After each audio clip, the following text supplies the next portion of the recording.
You're listening to Inclusive AF with Jackye Clayton and Katee Van Horn.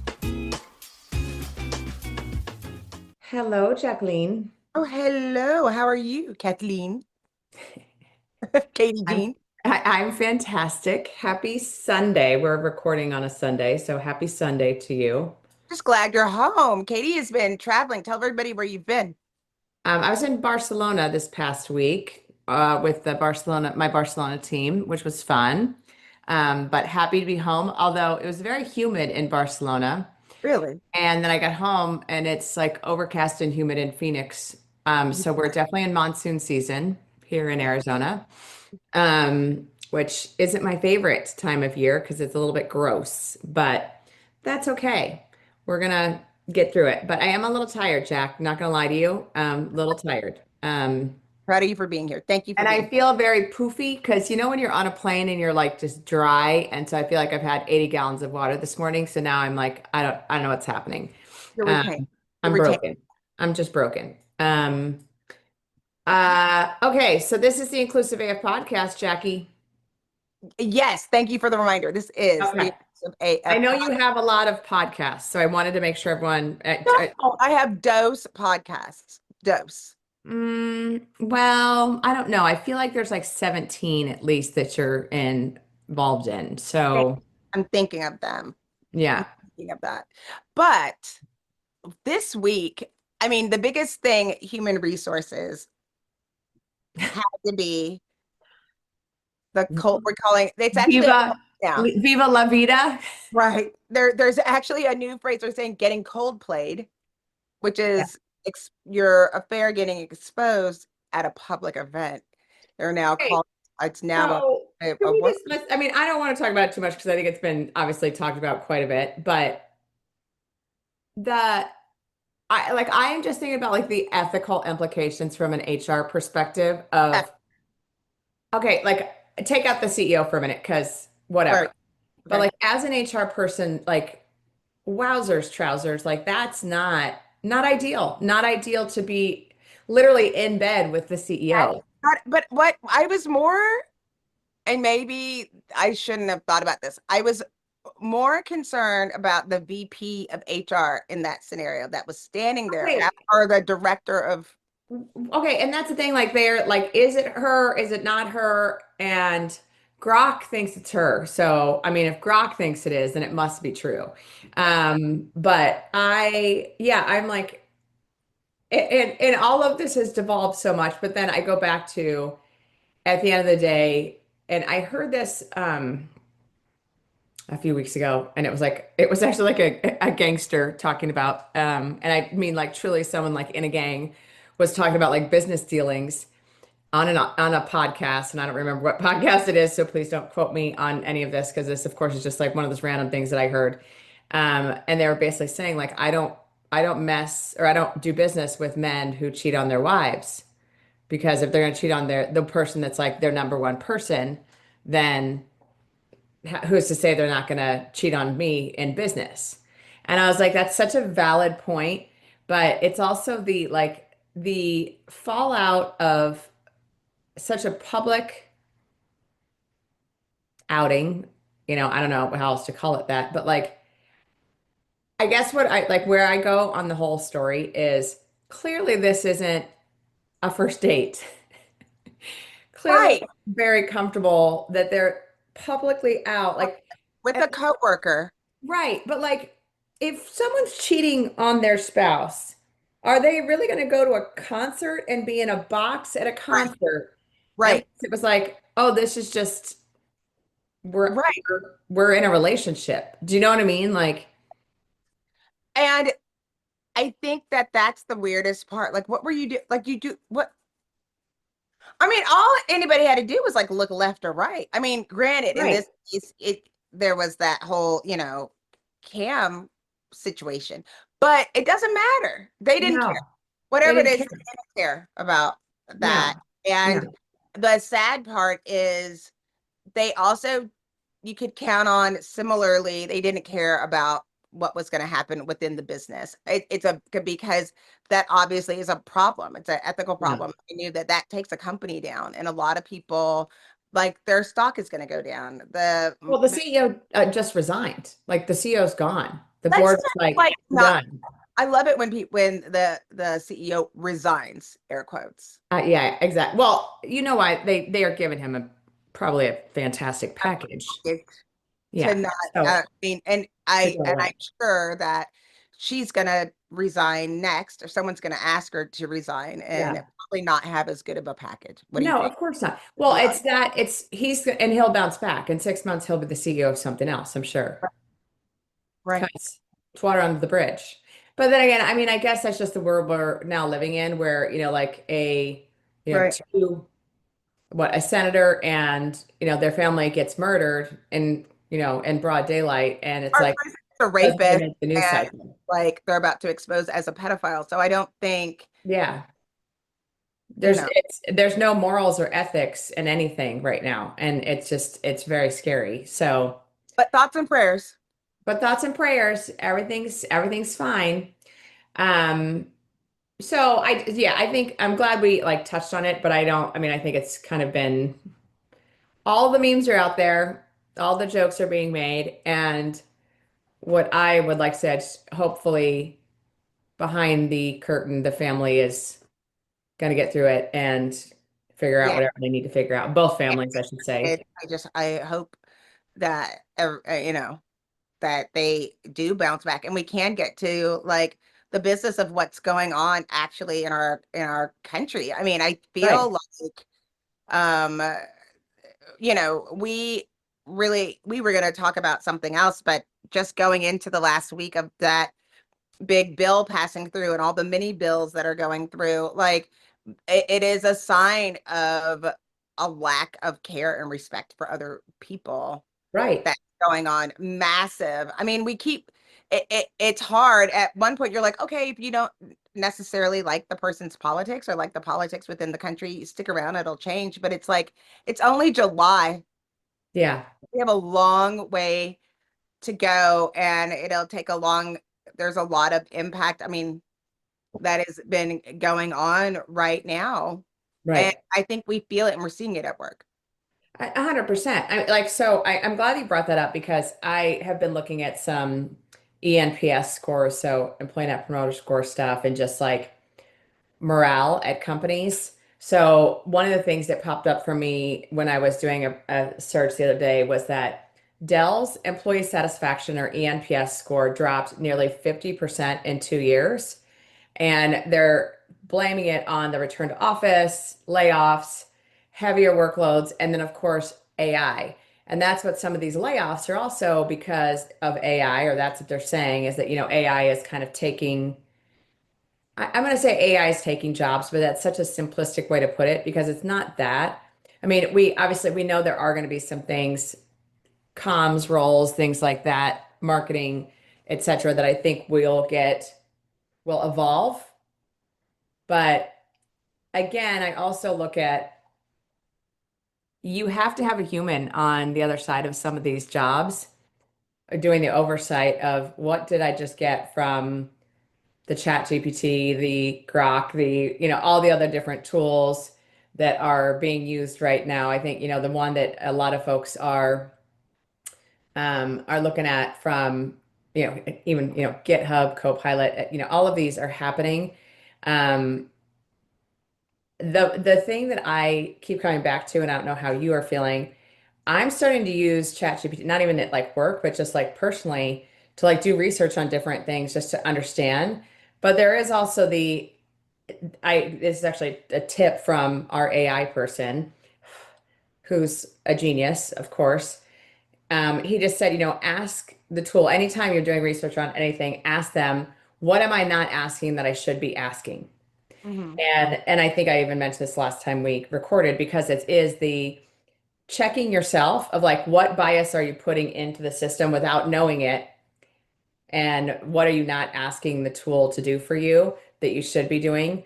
And I've been using that a lot when I've been doing, like we just did a retrospective of our review process, and I asked, what questions did I ask during a retro for this? What am I not thinking of? Blah, blah, blah, blah. And it was actually kind of neat, some of the things that they came up with. I was like, oh, yeah, of course I want to ask that. Oh, yeah, of course I want to think about that. So it's been kind of interesting. But what are like from a morale perspective, going back to kind of that ENPS drop and some of these different things, what are your thoughts on just where we are on employee satisfaction, and just overall morale at companies? Welcome to This Meeting Should Have Been a Podcast, where we take on workplace issues from a skewed angle. No corporate buzzwords, you quiet quitters. And no strategic KPIs or dashboards. Get out of here. We're talking company culture, leadership, workplace. Guests who've lived through the chaos. So forget those slide decks. We're candid, clever, hopefully useful. We'll see you outside the boardroom. Go Lakers. Don't wear that. No, get out. Don't even wear that hat. I think it's going to be down across the board, and I think we'll be able to see a direct pull on organizations that have gotten rid of DEIB within the organizations, and like, we don't care about you anymore. I mean, we tried to map at organizations used to reward loyalty, and they don't do that anymore. And then they tried to build a family, which we'd have an expected amount of loyalty just because. But then you realize that we don't have shared values. And so anytime you don't have shared values, you're going to have a problem. I mean, I would have been interviewing for jobs, and as I was talking, I realized that we had like a misalignment in values and like importance. And I think it's going to continue to go down because it's very difficult to feel excited if you see that they're not putting funding into your organization or the things that care and what people care about, like on a global level. It makes it really difficult to trust people internally, and I think that it is we haven't solved how we communicate with each other, and we had somebody to try to help facilitate some of those conversations at work that we don't. And so people are like, I don't know what I'm supposed to do. Now you're left to your own devices to figure it out. And we're losing transparency. I think we have the thing that they said, it's like it wasn't fair, but now we have a greater fear of what's happening at work, because it doesn't make sense. And knowing that there are other technologies that they're just trying to find ways for you to be replaced, like that is like actually the goal, makes people scared when they use those things. I mean, the people that are having success with AI are continuing to have success with AI. Are just they're already successful. The most people that are successful that are then using AI are now more successful faster. But the people that aren't really sure or never use that kind of technology are really afraid. But it also, like, it harkens back to me, like where we are as a country. Also, it's always been, if it's something people don't know, it's scary. So when you think just the basis of change management, it becomes scary. But this is the whole idea that, if we talk about the Industrial Revolution and all of these things moving forward from there, that was the whole concept is we're going to ship out, some of these jobs that are less skilled jobs, and get to a place where people are more educated, more whatever you want to call it, so they're able to do higher level jobs. But then we didn't do that, and we haven't upskilled our people, and we haven't done what we and I'm saying we, and the generalized we, organizations, the government, et cetera, have not done a good job of educating people to say, okay, how do we get them to a place where they understand AI, they know how to use it? Like, I just had this conversation on Friday where it was, yeah, we're using AI, but have we really taught our team members how to use it correctly? So not just hey, don't put company financial data into Chat GPT because then it's everywhere, but more of the, like, how can you use this the best way to get what you need to have it actually help you, all of these things. And I think that's the piece that's also missing is, how do you leverage AI? And I know, like, I was thinking, I'm like, oh, I'm going to use AI and create a learning path in Udemy for my team members of, like, here's how you maximize AI and how you start to use it in a different way. So anyways, I'm going in circles, I think, a little bit because there's so many different things going on. I feel like I haven't talked to you forever. Sorry. Right. No, I mean, I think the bigger challenge isn't even implementing AI. It's the things where their AI isn't going to go into play. Like, why 100%. aren't we just paying a livable wage? It's the reason why they're like, oh, well, I have to allow. I don't want immigrants in our country, except for the ones that are helping me build my business. Well, or you can teach other people, like pay a livable wage and get back into agriculture if you want to bring things back into the country, like pay people enough to live here too. Well, Or that. right. But it's also, this is the part that also makes me angry is, oh, I'm sorry, Trump and the Republicans, you didn't know that all of the people working in your hotels and in the service industry, making your food and farming and all of these different groups that have historically been immigrants that have come from other countries that have worked and done these jobs, because again, no one else wants to do them. Now it's, oh shit, I didn't realize that that meant all of the immigrant. And you're like, so you know this, oh, we were going to roll it back so the farmers can have people to pick their vegetables or whatever. Oh, we're going to roll it back so that the service industry can still have. And so like these immigration, I'm like, is no one going, I'm going to make a choice. What's the consequence of that choice 2 steps down the road? Not even like not 7 steps, 2 steps down the road of like, what happens if? And I'm sorry if for those of you watching on YouTube, Olive is all in it today. She wants to be part of the mix. The cat booty. The She's cat booty is fresh and clean. different. Yeah. Although actually, no, it's not. She needs to get brushed very badly right now. But so my apologies for my uh, nasty cat. You are so Anyhow, yeah. so I okay, think that it's so I think that it's it's there's that part. And then when you look at people that are working in an office, how can your morale be up if your CEO made a donation to a president who then is taking away mhm, rights from people? yeah, and clearly does not care. Like you can't have it both ways. And I mean, it's interesting that people now we're looking at these Epstein files and people are wanting to know what's going on with that. And that gets people riled up to be like, maybe Trump isn't a very nice person. It took that.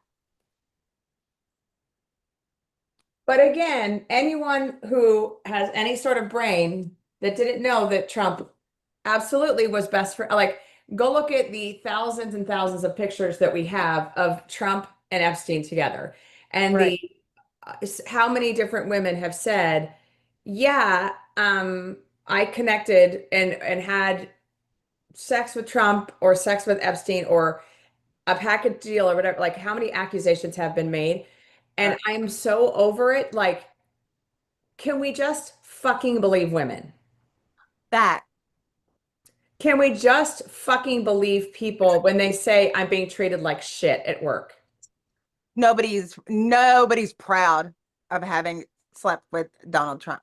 No, no, absolutely. Nobody feels like they're gonna get flowers because of, extra kudos or a job or leverage it in any way. Yeah, So trust when yeah. people, even if you don't believe them, having a full investigation and holding people accountable. But And who does? But Jackie, who do you trust to do an investigation right now? In the government, who do you trust to do an investigation on anything about anything? Don Lemon. Trust Don Lemon to do Even it. I say no to that. I say no to even him because he's a I little too sensational. at least he could do half. At least if he could get started. I would believe the first half. Okay. Yeah. I think he tried to make it into like a documentary. So I would be slightly concerned that he would maybe Right. Yeah, over later. dramatize things. There But isn't, well, that's the whole thing. It's like, how are you supposed to feel good about any of it? right. It's embarrassing. What Well, they're and doing that's the to these thing. families it is like horrible. I just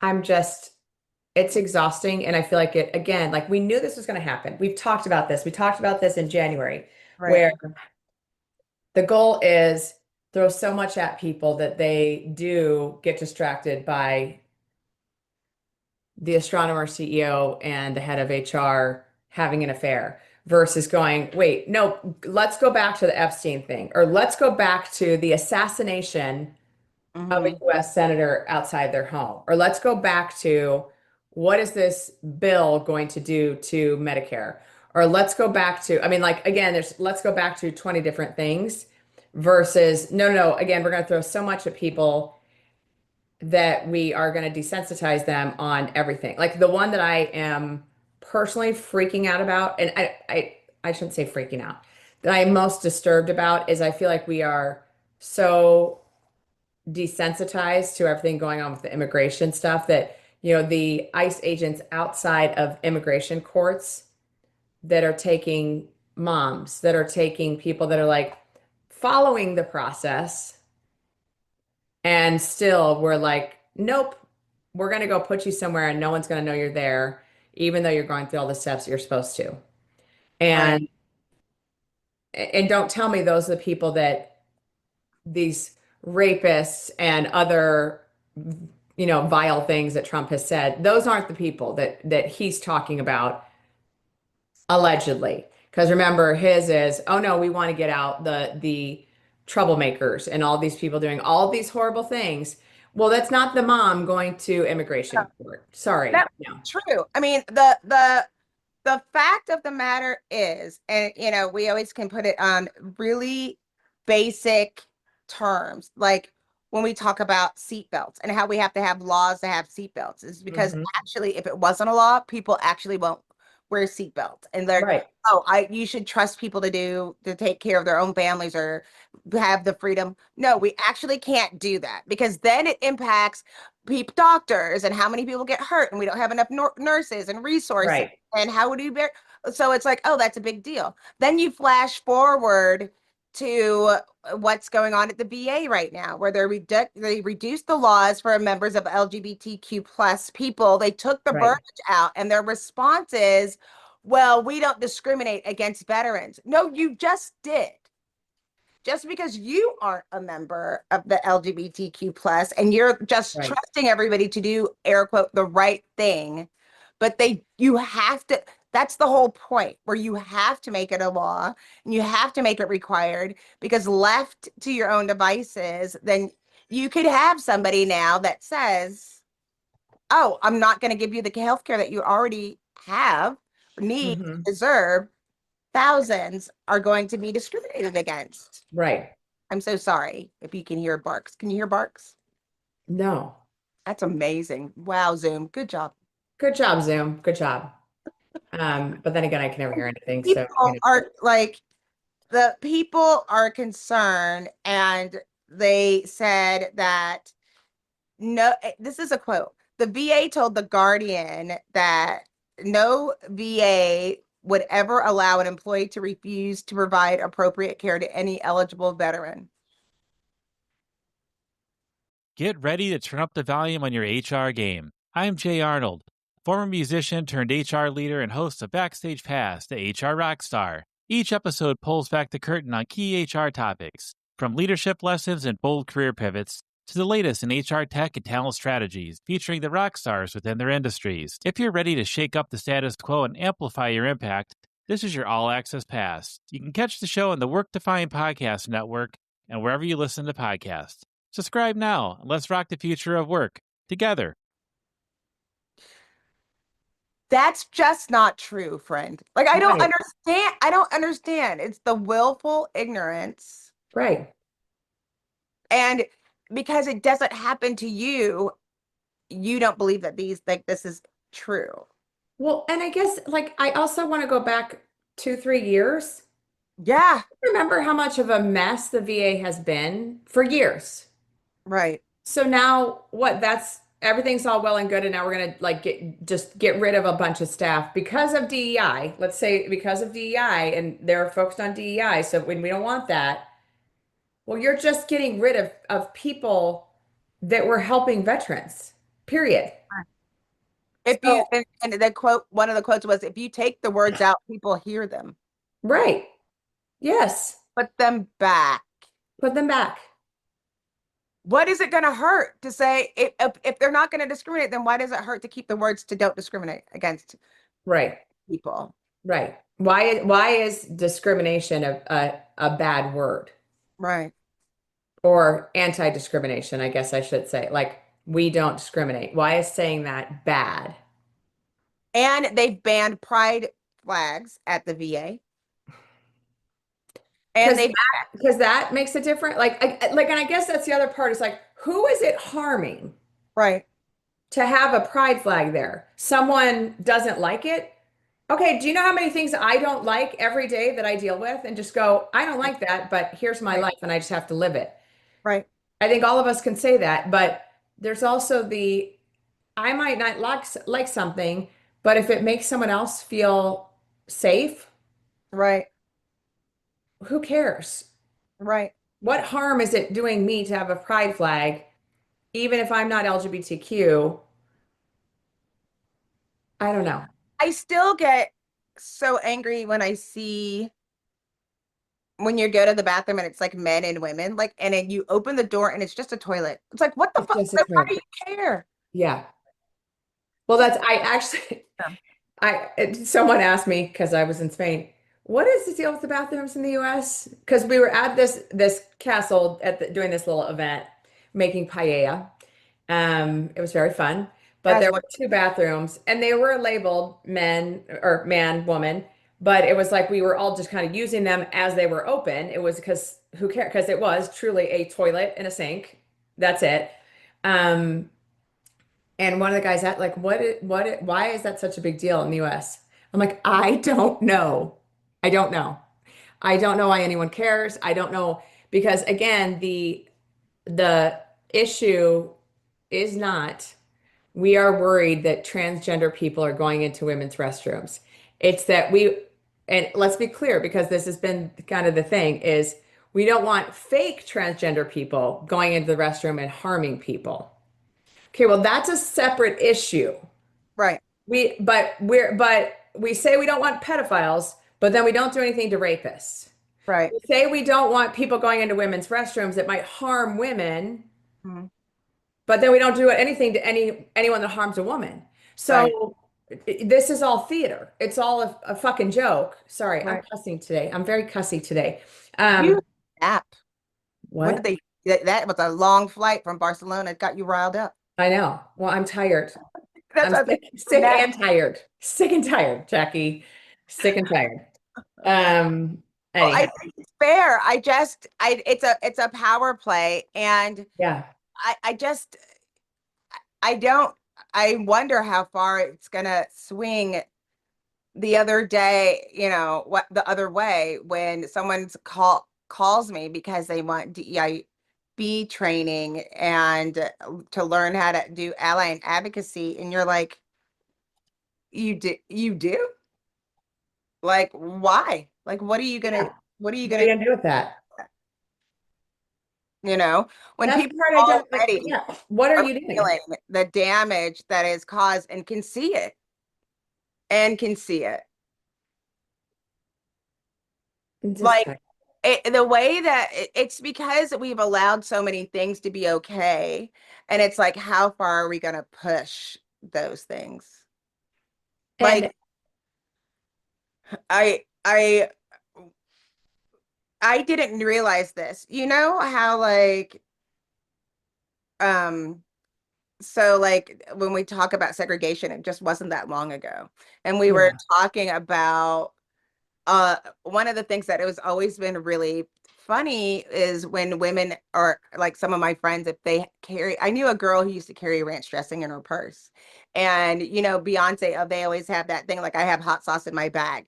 Did you Yeah. know that at the beginning of like desegregation at restaurants, they still wouldn't allow like Black and brown people to use condiments, and they had to bring their own condiments to restaurants where you can come in and go to the restaurant, but you have to bring your own condiments. And that started a lot of people carrying their own condiments in their purse. Did you know that?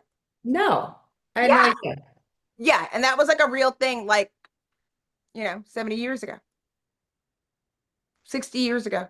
I just like, but it is that type of stuff that like, Somebody allowed that to happen. right. Somebody allowed it to be we'll let them in the restaurants, Right. but they can't sit at the counter. We'll let that, or they have to sit in the black section. We'll let them in the restaurant, but they can't use the condiments. So Right. literally it's also every single inch has been a battle. Right. Every inch. And now you're saying, well, Let's roll that all back. let's roll it back. Let's go back. Like the But fact. does someone actually think that, if we make it really hard, I'm gonna use black people in this instance. If we make it really hard for black people, they'll go away. Right. Are you going anywhere, Jackie? Not going anywhere. So like that's where I also go like, what's the end game truly? Right. What is the end game? Because, I'm not a psychic. No, Not going to end well. no. It's just Well, not. and I know part of it is just, and we've talked about this before, the end is coming to white men having all the power. And I think that's the fear factor also that's coming into play. And I'm using a very general, this is not to say that all white men are bad in any way, shape, or form. This is a very general, the patriarchy. I'll use the patriarchy instead. The patriarchy is losing power. And I think that's the piece that people are afraid of. But Well, it's and they're also afraid. like, yeah, it's happening. The politics. I mean, there's another part of it. Like absolutely, there's no chance and no way that Pete Buttigieg shouldn't be the full front runner for the Democratic Party right now. Right, Absolutely no reason and no way that he shouldn't be. right. But that's what I see pulling LGBTQ plus out of the BA, of trying to send a very clear message, because it is so strong politically and it has been able to go through, and other people members who have broken through in the last year, that we should be celebrating, that still are trying to send a message because of all of those successes throughout the United States that we don't talk about, because we can't celebrate those things anymore, right? And then by taking the laws away from those people while they're sitting in the House and the Senate, It's just gross. it's gross. And I at some point I wish that people would like look at what's going on and go and Like, just realize the grossness of it. I'm just saying, like, what is taking it one step further? I mean, I think I even sent you a link this week. I started looking at Ground News, which is it's based out of Canada, but Ground News, you could actually download a app on your phone or a Chrome extension, and it will tell you where you might have blind spots in your regular news, and when you're reading news, how it swings or how many people are reporting on this story. And they say like could be a blind spot for the left or a blind spot for the right. Like you might not hear this on your Right. choice of mail. And like right now, one of the things that that is going on is that in Glasgow, like in the UK, it's like their Pride Month going on right now, and how so many people are celebrating, and it's their annual Pride March. You haven't heard anything about it, No. right? Like you wouldn't want to celebrate those things. I mean, it's LGBTQ today is on my mind because of that news. But then you look, if you're not sure about how much the people don't care, they did a study and they said like in the next 5 years that the cost of insurance for that people that get through the Affordable Care Act is going to increase by 75% in the next 5 years. So I'm on the affordable, like my insurance is through the Affordable Care Act, Yep. and just for me, it's $600. Uh-huh. So it's going to increase by 75%. Yep. How do, and Or your other option is no, as we go back to no ACA, no right. coverage, Yeah, just nothing. because you're independently employed. The fact that we So, live in a country that people still die or lose limbs because they can't afford like the right medicine is ridiculous. right. But we just increased like the wealth that the president was able to get because of this next thing is in the billions of dollars. Mhm. And then people, and then they, and then you have to sit there and wonder why people don't feel good about work. Like, how can they feel good? How can you can't feel good about work that you're doing when if it ultimately is supporting people that don't align with the people that you love, that it's causing harm to people that you love, then you can't feel good at work. And I think like that's just to close out this episode. I think that's the summary of this conversation, honestly, is all of these things that we're seeing, the layoffs, the horrific things that are going on in the government, the horrific things that are going on, the moral and ethical issues going on in the world. And I that's a big swath of things that I'm covering with saying moral and ethical between, the Epstein file and, files, et cetera, et cetera. But it goes back to how are people supposed to feel good right now with all this stuff going on? 7 months in. Yeah. We're 7 months in. Even tapped the surface. Yeah. I mean, the guy who wrote the song for Donald Trump for like in Miami for Cuban Americans got sent back to Venezuela. Like, I don't know. Those of you that really thought that for some reason you were going to get by or get through and you weren't already a billionaire, you played yourself. Yeah. Like this is truly, and this is truly the biggest FAFO moment Absolutely. in time. And it saddens me. Like there is no joy, there is no happiness, there is no gotcha. And I know that they're trying to paint this picture of like, oh, the Democrats are like, oh, ha ha ha. I don't think, I mean, anyone that is celebrating that any of these horrible things are happening to people, like, am I happy that the man that wrote a pro-Trump song is in a Venezuelan jail? No, no. It makes my stomach hurt. But also not shocked or surprised at all. No, that's it. Yeah, it's there's no joy, there's no win, but there's also, yeah, this is what he said he was going to do over and over and over again.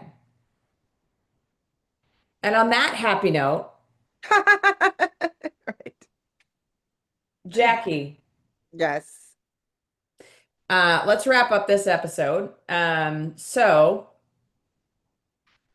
folks that are in the trenches, folks that are in this right now, I know it's a very hard time, and we are all trying to figure out just how to wade through. I think the thing to really consider and the thing that's going to really impact employee engagement, employee morale is making everyone come back to the office. So if you Yeah. do that, if you implement that, That's then right. Yeah, and take that'll away fix open everything. PTO. That's what everyone's. Yes. Yeah. Do not like tell people they can't take their PTO. Make That's sure right. that people are back in the office and working That's and right. put that commute in, because that commute is really where they build character. Oh, Um, and dress code. and a dress code. Yes. So make sure as an HR person you're being as obnoxious as you can, clutching your pearls and wearing your cardigan. That's Take the power back, really HR. kind of thing. Take your power. That's right. I think we could probably find a direct alignment And to go these and I can't even say this out loud because it kind of grosses me out. I was gonna say go have sex with your CEO, but I can't even. No, that's just gross. Yeah. So don't do that. Please don't. Don't do that. Yeah, don't do that. I can't cross that line. No, HR people, please don't mess with your team members. Just go somewhere else to find someone to date, And especially if you're married. understand that there are lots of things going on outside of work that can cause Yeah, like unhappiness inside of work, and try to make it, do what you can to give people resources that they need to take care of themselves. 100%. And if you haven't listened to our last episode and with Lindiwi, please go listen Yeah, to that yeah. immediately.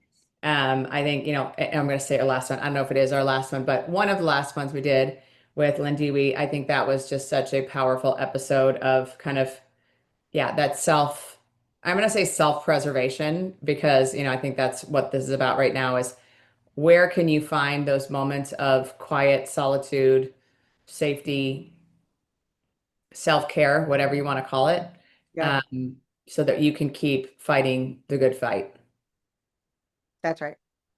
Well, thanks, Katie. I mean, it really is helping. I hope people feel that, we are in this together, and we're going to keep trying to share the information, but also don't take our word for it. Go out there and look at that. Look at Right. what's going on. Absolutely. All right. Thank you all for listening. We'll talk to you all soon. This is Katie Van Horn. And this is Jackye Clayton. Bye. Bye.